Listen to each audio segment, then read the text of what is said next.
is a decentralized money system that runs on the internet.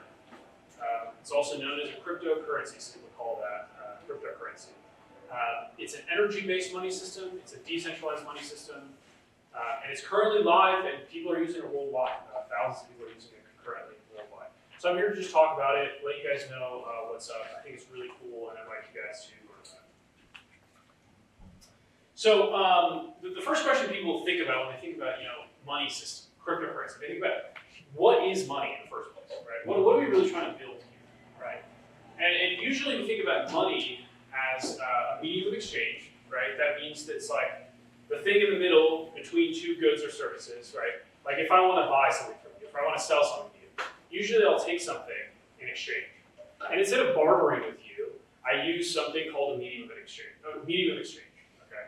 And so traditionally we think of that as like gold, right? In the Middle Ages, people used metals, they used copper, silver, gold. Those are rare earth metals that are hard to come by. They use them as medium of exchanges. Another reason that we use money is for a unit of account, and that just means something that is stable in value. Okay? That means something that I can hold that I'm not too worried is going to lose my money in the long term. And a final utility of money is a store of value. Okay? And that also means something that is stable, but that also means something that will increase in value in the long term.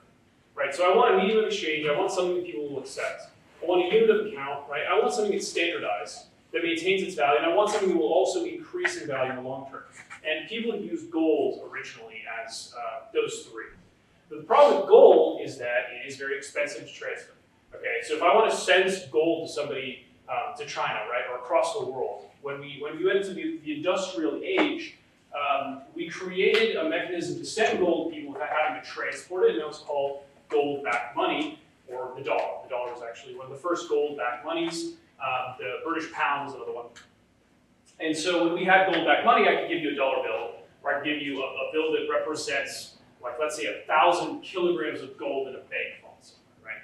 And so you could take that and you could say, well, now this is worth 1,000 kilograms of gold. I trust that the bank has that. I'm going to give you, an item in exchange, right? So I don't have to actually give you the gold. I just have to give you a dollar bill that says I have the gold. But then when we moved to what we currently have, which is fiat currency, we actually removed the gold entirely from bank vaults, and we just relied on, the government to promise us that it's worth $1 or it's worth whatever, it should be worth. We basically allowed the government to control the money system. Whereas originally, money was based on something else. It was based on gold, it was based on silver, something that had actual tangible value. And now, because it's so difficult to do that in a large-scale fashion, we allowed the government to basically control the money system, which means that a dollar is only worth $1 because the government says so, not because it's actually backed by gold in a vault somewhere. So in the information age, like computer age, where we have to transmit money around the world like instantaneously, we invented wire transfers, we invented credit cards to make things faster. But again, the government is still controlling the whole system. And so it's not a global money system. It is a money system that sometimes works around the world, but sometimes doesn't. And then recently we invented crypto. So cryptocurrency is, at least intended to be a global monetary system. So cryptocurrency, which is what we idealize as a global monetary system, which can replace credit cards, can replace wire transfers, can replace fiat currency, dollar bills, that sort of thing, has a lot of risks and trade-offs. Bitcoin is the first one. Bitcoin doesn't scale very well to millions of people, right? So we have 7 billion people on Earth.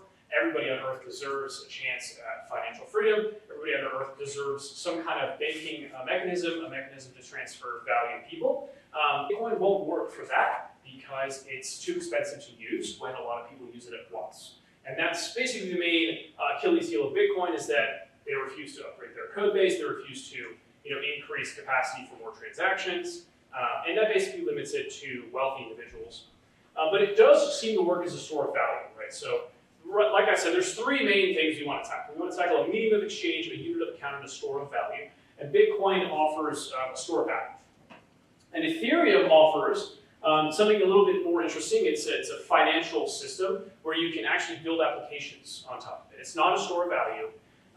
And I'm not sure if it's actually a money system necessarily. What it is an applications platform. So I can basically build financial applications, right? And I can run them on the internet, and anybody around the world can access them, right? So things like lending, things like securities, trading platforms, those all can be run on Ethereum, which is pretty cool, but it still lacks scalability. It still lacks, that throughput for millions or billions of people around the world to interact with. So both Bitcoin and Ethereum suffer from, similar problems when it comes to scalability.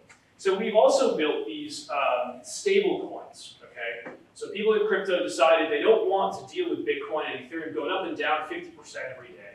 They want something that's stable, they want something they can hold in their crypto wallets. It's a stable coin, but it's really just a manifestation of the dollar, the centralized banking system on a blockchain. It really doesn't actually give us what we want out of the money system. It really just gives us an analog, like in the crypto system, it's just an analog. So we want to solve these problems that each of those blockchains that I showed solve.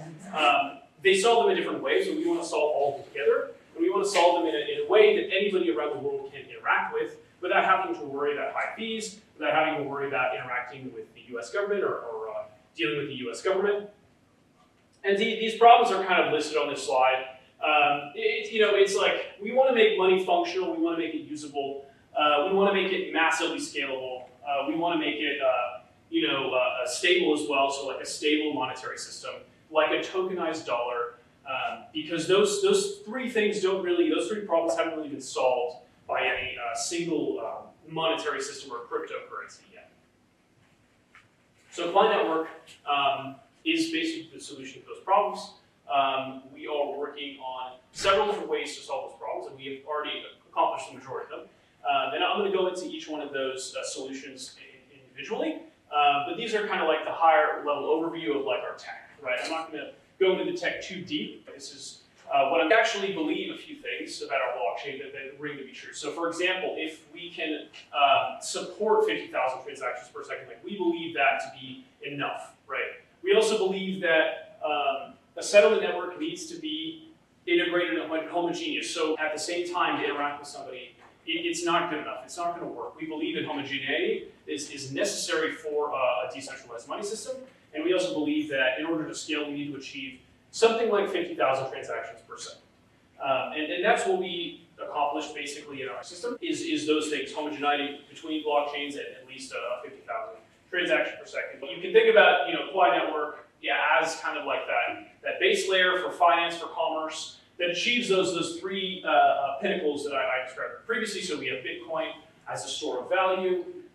There was Ethereum as kind of like a financial layer where you can build applications on top of it. And you also have the stable coin, or kind of a unit of account that maintains a stable value. So we built those three things on one network, so you don't have to use three of the networks at once. You can use one, which makes it a lot easier to use it. To basically build a monetary system, you need those three principles.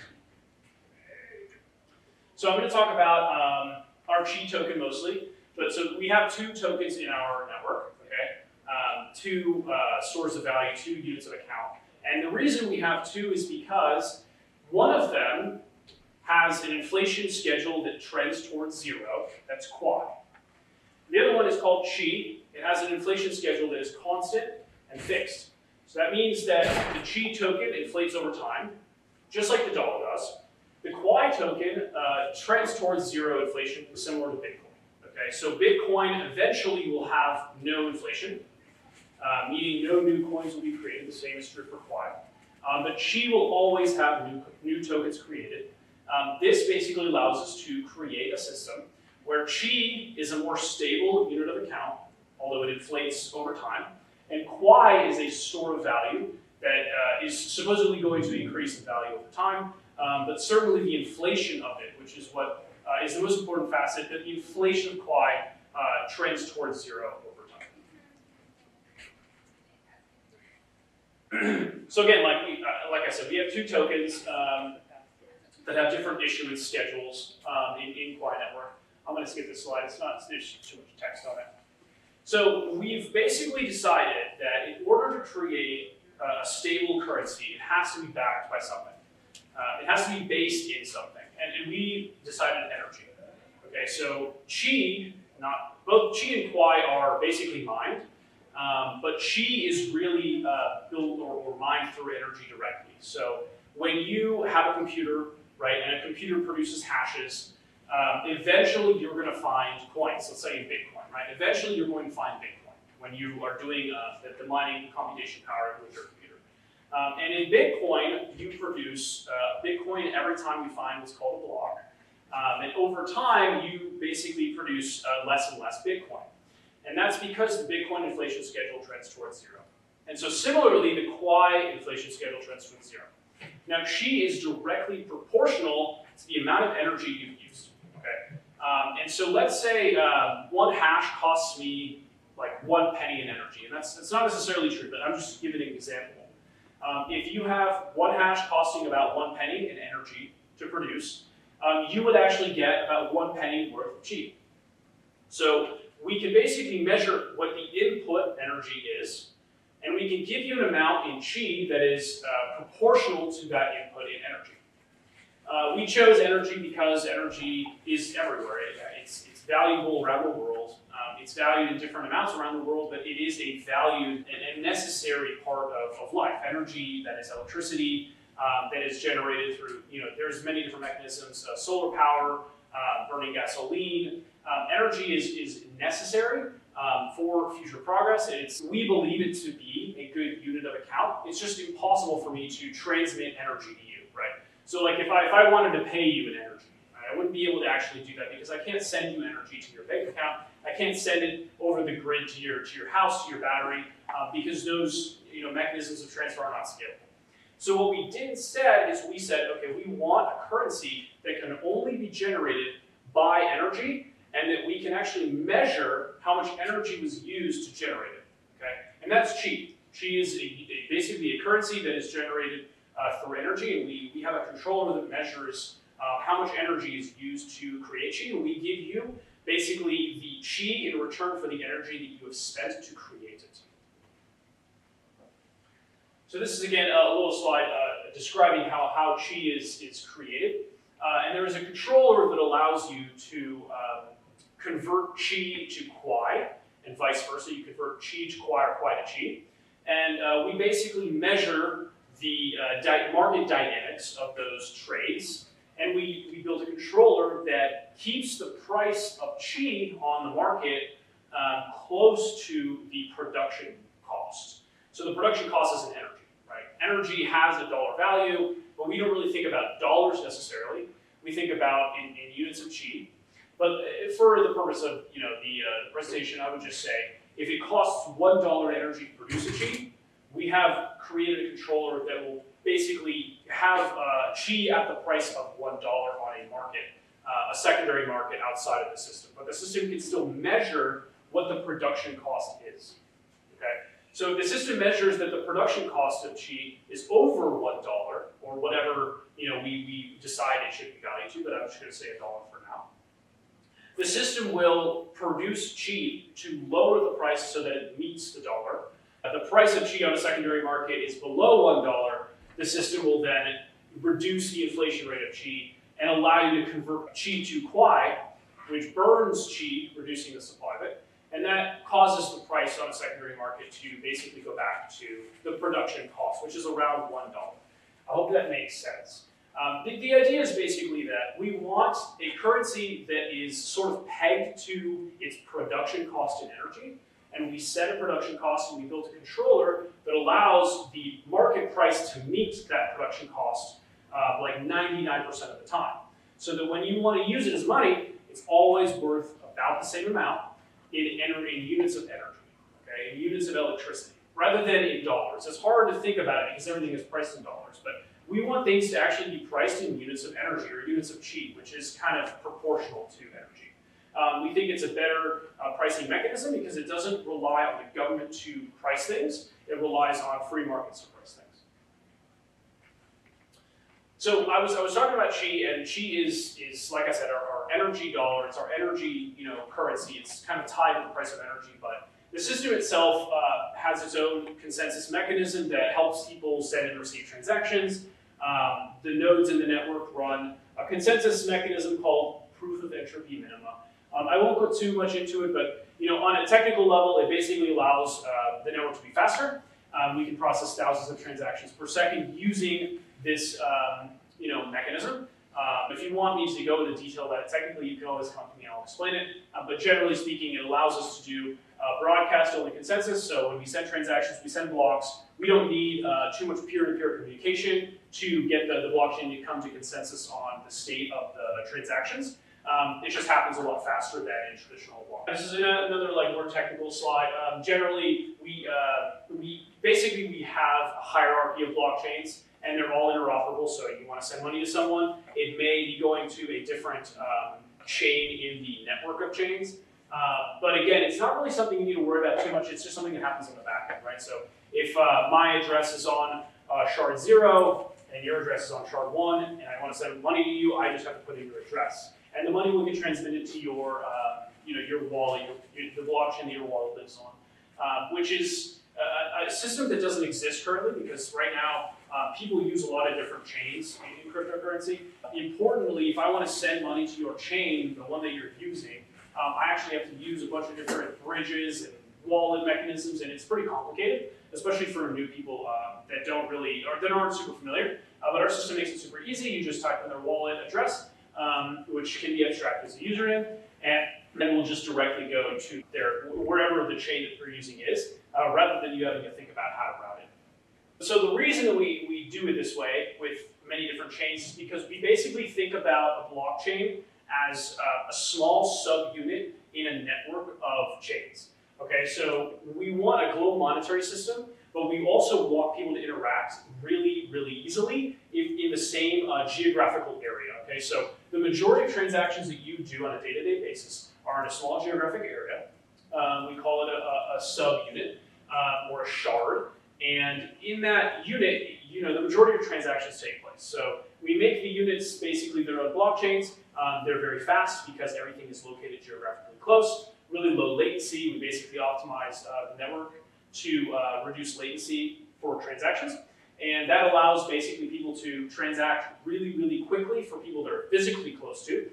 It takes a little bit more time if you're trying to transact with somebody in, let's say, China, and you're in the United States. It will take, basically 20 minutes-ish to send a transaction all the way over there. But that's a lot faster than wire transfers, which currently take several days. A global monetary system is necessary for the future of humanity. Hard stop, that's like what we're trying to build. But to start, we look to countries that are developing, that don't have good banking systems. So our go-to market is going to be those people in those countries that don't have stable banking systems, like in Latin America. So right now we're targeting Venezuelans and other people in Latin America who use cryptocurrencies as forms of payment. So believe it or not, people actually do right now use cryptocurrency to pay for everyday goods and services. The problem is, again, is that there's so many different chains that people who aren't familiar with crypto can't really get into it very easily, and they sometimes lose their money because they don't know what they're doing. But really, there's actually a lot of people using stablecoins right now in Latin America because the banking system there is pretty unstable. And a lot of people don't have access to banking, especially in places like Venezuela. The currency there is, not worth very much. It's not stable. It's not a good, medium of exchange. And so people use cryptocurrencies instead. And so we're targeting those individuals at first. We have some developers in Latin America as well. And I think our go-to market is really going to be getting people who don't have access to banking an alternative that is easy to use. So this is our final test network. We finished it about 2 months ago. We got 1 billion transactions. We have about 60 projects. There's a lot of cool metrics on here, but generally the idea is we're trying to get as many people to use it as possible. We had a good amount of people using our test network. We have our main network now. But these are just some metrics to let you know how we're doing generally. And that is Quai Network. I hope you guys enjoyed the presentation. Again, we're just trying to build a global monetary system for people who don't have access to banking. And I think what we build is a solid step forward. I actually do have something more for you guys though. We built an app that lets you send money from person to person. And we have some free money for you guys. If you download the app, you actually get free money. Let me actually show you. I'm going to try to mirror my phone so that I can show you what actually happens or how to use it. So it's an app called Blip, and you do need test flights. You do need an iPhone to use it. If you have an iPhone, you can download our app. And I will mirror my screen. Okay, awesome. That worked. Okay, great. So, I think Matt is handing out some of these 20 Quai bills, and they each have a private key on them with money. And okay, so I got my Quai dollar bill here. There is a link you have to go to. It's blippay.me to download it if you have an iPhone. If you don't have an iPhone, we haven't been approved yet. But basically, what I'm going to do is I'm going to tap import wallet via QR code here. And as you can see, I can scan a QR code. So I'm going to, on this side of the wall of the bill, it says private key. You can see that. And I'm going to import the wallet. And it'll load for a little bit.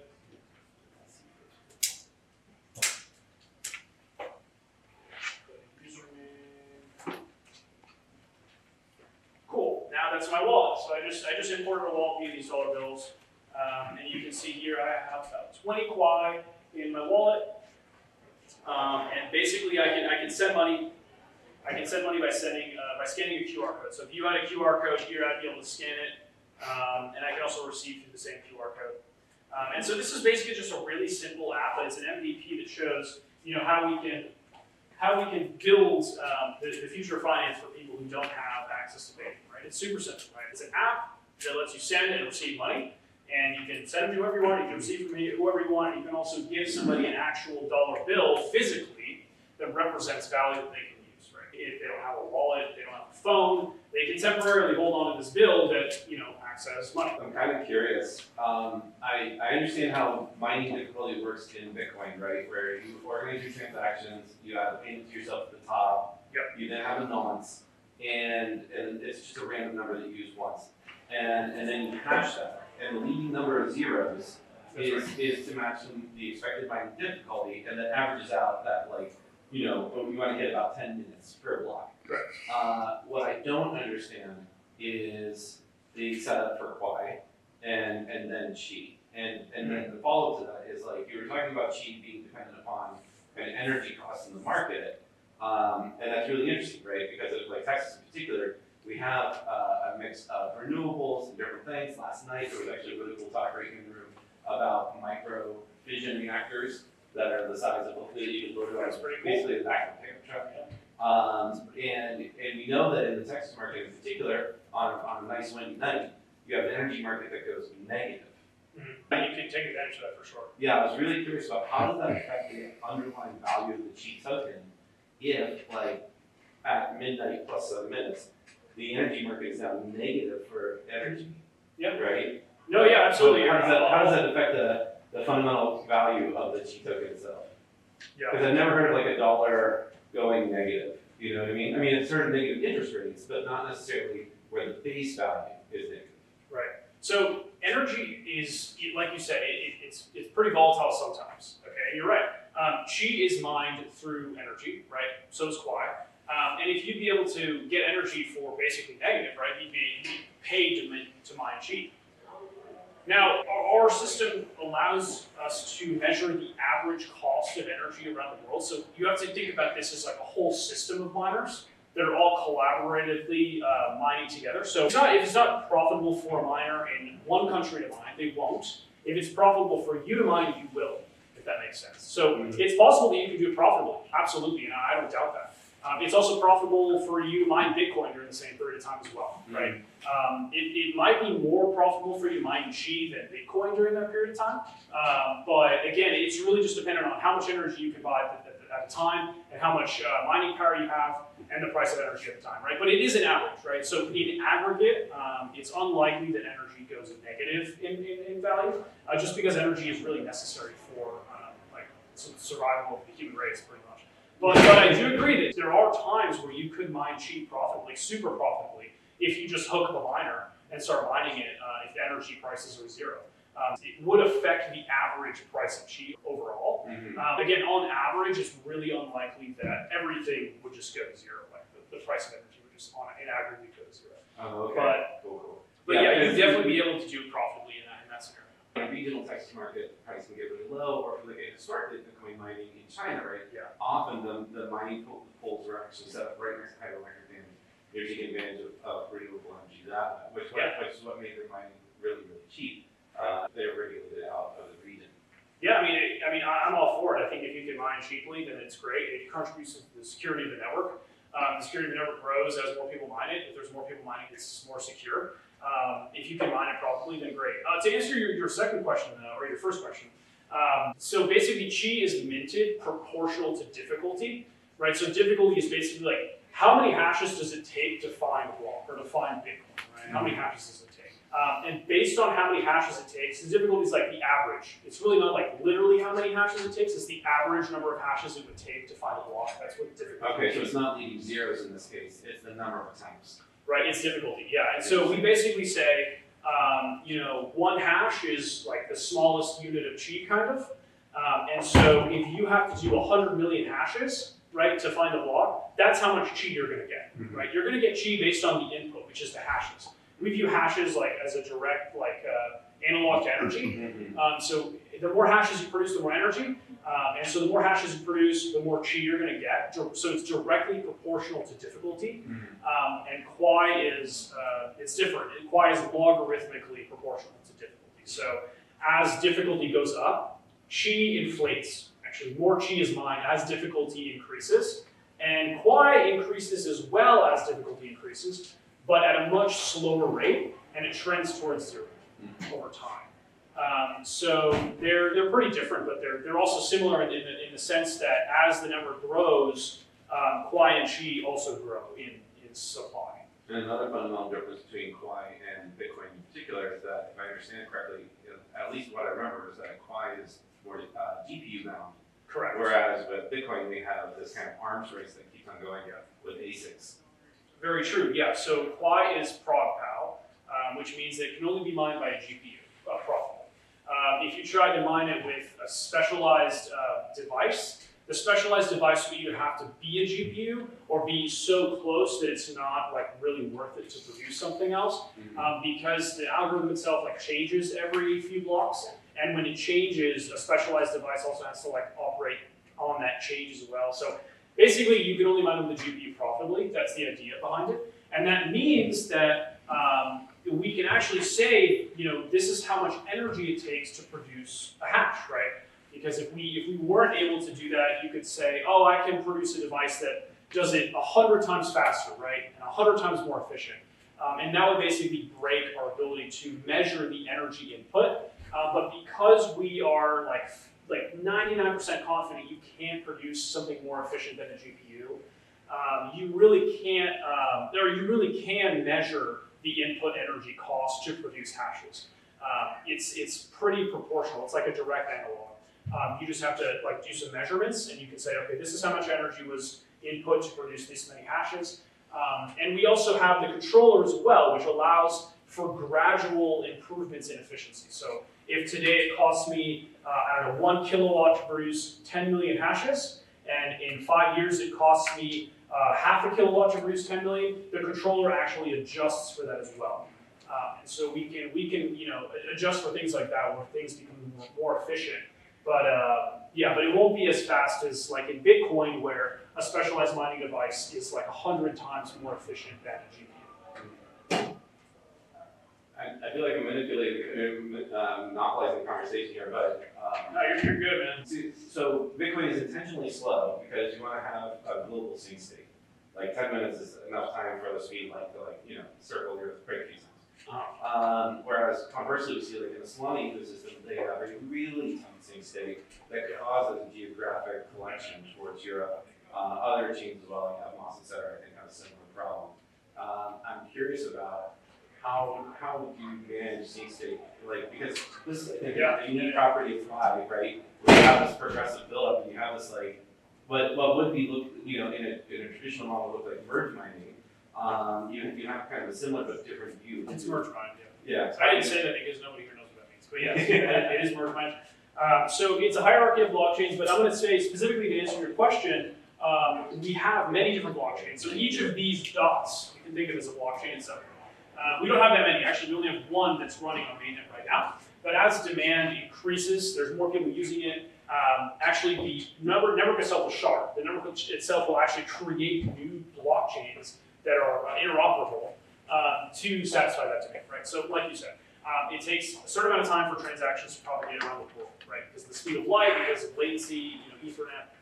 So basically, what we said is, okay, the majority of our transactions are going to happen in a geographic cluster. Okay, so the blockchain that you use is going to be the one that's close to you geographically, so that miners are actually close physically to the people using the blockchain themselves. So we actually reduce that latency by a factor of probably 100. Okay, because we're so much closer. I mean, if you look at this map, you can see a blockchain in every major city, and that's the idea. It's not there yet, but that's the idea. So if we want to reach 50,000 transactions per second, we would basically have the network create a blockchain in each geographic zone that there exists, a lot of users. And so miners and transactors can be very close physically. So the latency can be reduced, so we can actually support, 1,000 or 5,000 transactions per second in each individual blockchain. Whereas in something like Solana, you have to have a transaction propagate around the world to get to all the nodes, right? And that can create problems. So the only way to really fix that is to create a blockchain that is close to the users and close to the miners and close to the nodes, so that everything is really low latency. Importantly, it is merge mined, so there is a routing mechanism. The merge mining is really for a communication mechanism between the chains. So if I want to send you a transaction and you live in China, I'm not going to send it on the same blockchain. I'm going to basically make an external transaction that routes itself to you or to your third party by itself. The protocol manages it, and it's managed through basically a hierarchy. Okay, so there's like the shards are like the lowest level, and then there's a level above that that's merge mined, and transactions flow through the levels above, and they eventually make their way to the destination. And that's how you can have interchain communication. It just takes a little bit longer.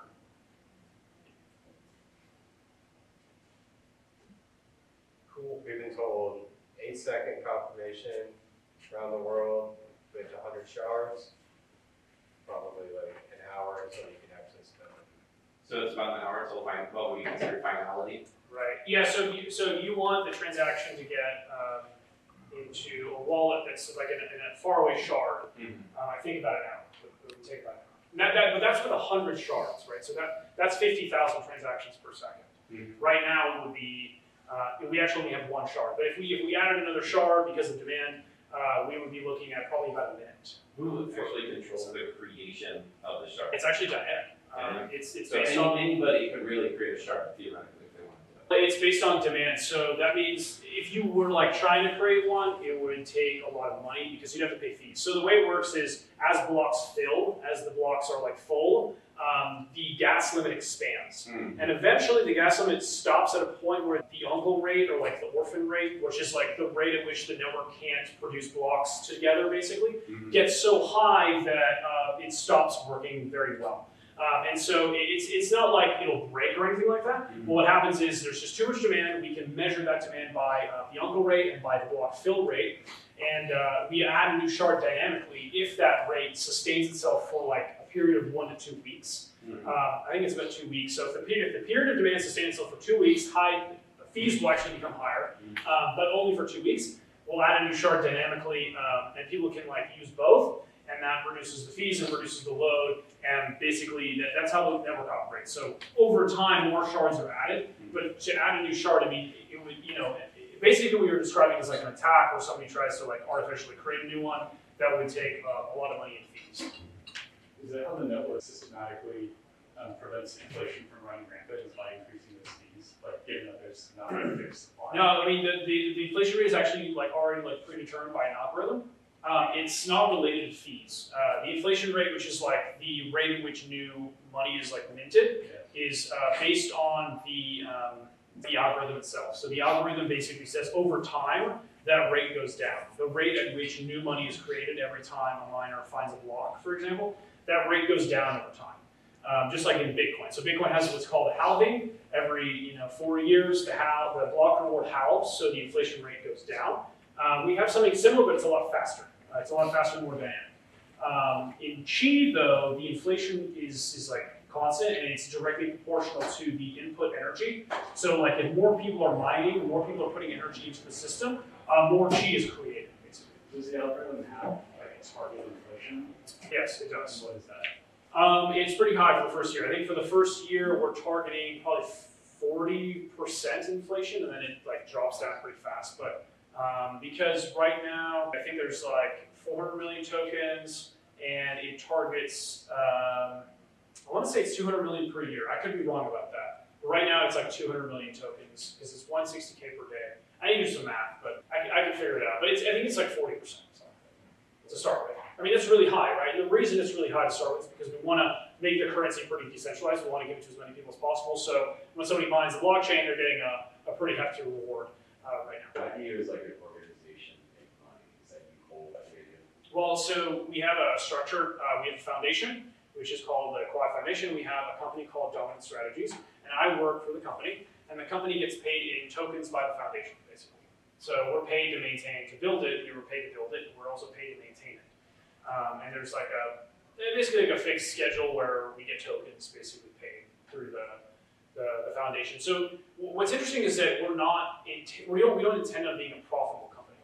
We actually view this as a public utility, and all we're trying to do is build it and maintain it. We're actually not trying to make like money from it per se. Although obviously, as the token price goes up, like we would be like making money, right? But that's not the goal. The goal of the company is just to build and maintain this like public utility. In other mined Bitcoin or mined coins, you tend to end up with like mining pools and this kind of stuff. That's the way the organism. Rafting Pool actually has listed us. Yeah. But so you're right, there are mining pools, and mining pools are a big problem. They centralize the network because everybody trusts basically them to produce blocks properly and to not do bad things. So we do have mining pools in Quai, and we built a mechanism called work shares. They're like mining pool shares, but they're actually built into the protocol. So there's two reasons people use mining pools, and one of the reasons is because it's hard to find a block, right? Solo mine. If I want to mine Bitcoin by myself, I'm never going to find a block. I'm never going to make any money, so I'm never going to mine by myself. Like, it doesn't make sense. To fix that problem, we created work shares, which are basically small sub-blocks that don't have any transactions in them, but they still require some energy for you to produce. So, like the current difficulty, I find a sub-share like once a week, let's say, with like a mining rig.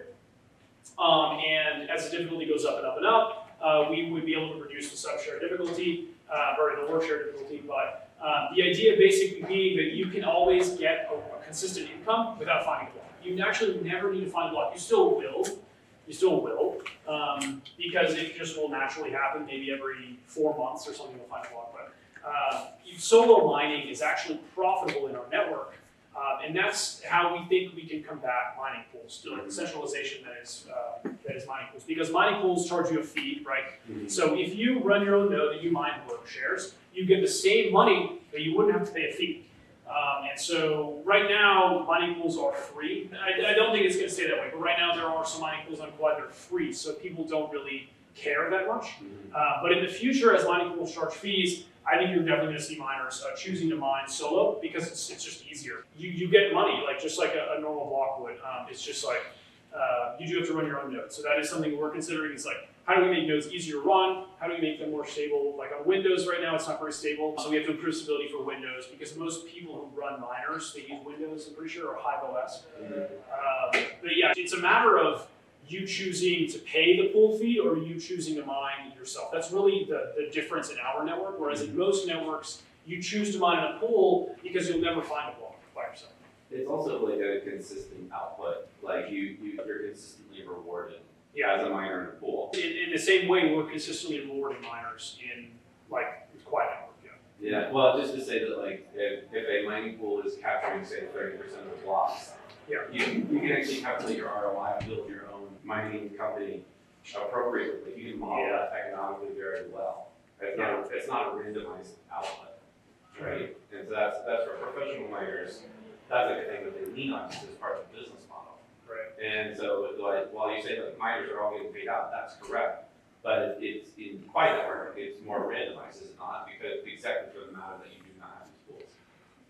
Well, so there are pools that you can choose to mine in if you don't have enough hash power to find a work share. But most people would still be able to find work shares at relatively consistent intervals, right? So you can basically say, this is the percentage of the total difficulty that I hold. This is how much I need to find a work share. This is how often I'll find a work share. It's like the same calculation as what you said. Like if a mining pool is 30%, this is how many blocks they're going to get. I'm going to say I have this percent of the total, but this is how many work shares I'm going to get, which is going to be around 1 per week. So you're still going to get a consistent payout. Awesome. In terms of, there's mempool and then there's finalized block state. And these are both used by indexers and whatnot as a way of having observability into the system. And that's like a base utility for DApp developers who are trying to build on the ecosystem. Do you have a set of indexers already? Or are you looking for more indexers to be building on the network? We're always open to working with people building on Quai. For example, you can use the graph because we support the EVM. I didn't talk too much about the EVM, but the Ethereum virtual machine is like the go-to for smart contracts right now, so we support that virtual machine. And that means that we can support tools that are built on the EVM. So the graph is an example of that. You can run the graph right now on like R shard or mainnet, and you can index the blockchain using like their subgraph. You can like write a subgraph code, and you can run it on our graph because we're running the node ourselves. You can run it on our graph and index certain events on the chain. But I mean, yeah, we're open to working with like different types of indexing solutions. We dance around my favorite. Yeah, that's a whole other discussion, but yes. Smart contracts in general are WASM native, right? Is that right for Quai? No, they're EVM. So all the smart contracts on Quai are Solidity. Okay. Or EVM, so like you could use, I think there's another Solidity compiler for another EVM compiler for Python or something. Viper. Viper, yeah. You can run Viper code for Quai as well. Okay, right. We don't support the WASM right now, just because there's not a very good like SDK for it or like a good like compiler for it. Yeah. So we did some like market research. Most of the projects that use some form of WASM have their own like compiler they wrote themselves. So you didn't want to steal Cosm WASM? No, it was too complicated and it wasn't an easy to use compiler for it. So we decided just not to go for it. Because our code is written in Go also, it's not written in Rust. So something in Go is also not necessary. So yeah, we'll probably add support for WASM in the future though, because I actually see WASM as a cheaper VM to use. It's like if for example, if I want to spend 5 cents for every transaction on EVM, I can spend probably half that for WASM Solidity or WASM smart contracts. Just because it's actually a faster VM, it's more efficient, it's more optimized, and you can parallelize it better. So for those reasons, I think people will move to WASM, and we're going to add support for it in the future. Not only that, I mean, you can have way more robust dApps that are running in browser with WASM. And I would imagine you would see like things like light nodes of a sort that could have shared state. That would be really handy. Yeah, I think so. I mean, you could certainly run, with WASM code, you could run the contract like in your browser kind of, which would probably help, in some ways, yeah. That's true. Cool. Well, thanks guys, appreciate you taking the time to listen. Awesome. Yeah,